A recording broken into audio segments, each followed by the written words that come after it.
Kathy, as someone who has cerebral palsy and who struggles to walk, you have found a number of ways to make life easier.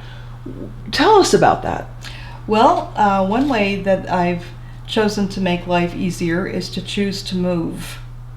And that might sound like that's an idiotic thing to say. I mean, everybody moves, but I choose to move sometimes when I could just sit in a chair, because I've found out that movement makes things easier if I do it. And I have a lot of help because I have had physical therapy throughout various periods of my life. And if I practice, once again, movement gets easier. And as I said before, the body was designed to move. If you don't move it, then the muscles atrophy.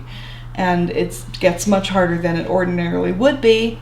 Even for people with cerebral palsy, where it's already hard, it's even harder if you don't do that. So I move. I have physical therapy exercises. I do them throughout the day, most of them. The only exception to that is if I'm on my exercise bike or if I'm using my treadmill. I have to kind of set aside time for that. But every other kind of physical therapy I do, I work it into the day. If I get up to go to the kitchen to get a drink of water, I might do some marches. I might do some heel raises. If I'm in the bedroom, I might do sit-to-stands, which means that I get up and then I practice standing without holding on to anything. It strengthens my legs. I stretch. There are lots of ways of stretching, so I do all of that. That is a really important point, because in my practice, we try to get people to do these exercises, but it's hard sometimes to add in exercises throughout the day or just at a certain time of day. So the fact that you are able to do those throughout the day and gave those examples, I think that's a very helpful thing. And I can do a lot of them within about 10 minutes. I can do a lot of them. When I do aerobics, which for me means using a treadmill or getting on my exercise bike, I try to do that 30 minutes when I do it, but I don't always make it that far. And one thing I can tell you is that if you get tired, you have to stop. You just do. The kind of exercise that I do, or that I think most people with mobility issues or any kind of cerebral palsy might do, requires rest. Because one thing you're going to find out if you do it is that you get tired. And you don't want to overdo it, because if you overdo it, that does two things to you that you don't want to do.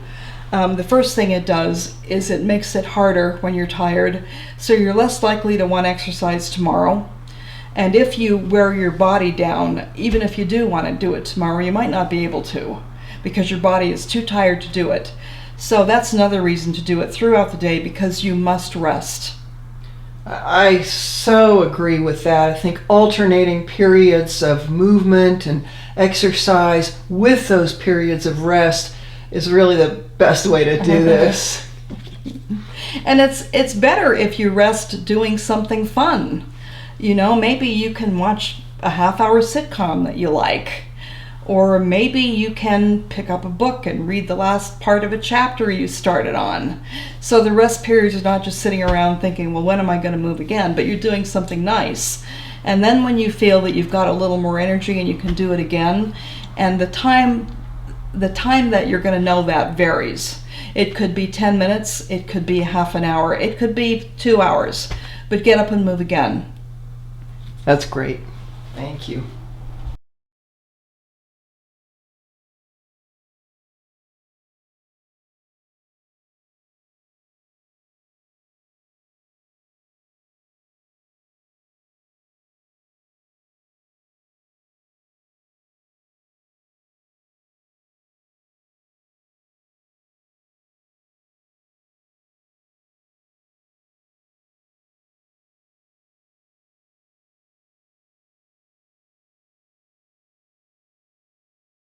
And it's better if you rest doing something fun.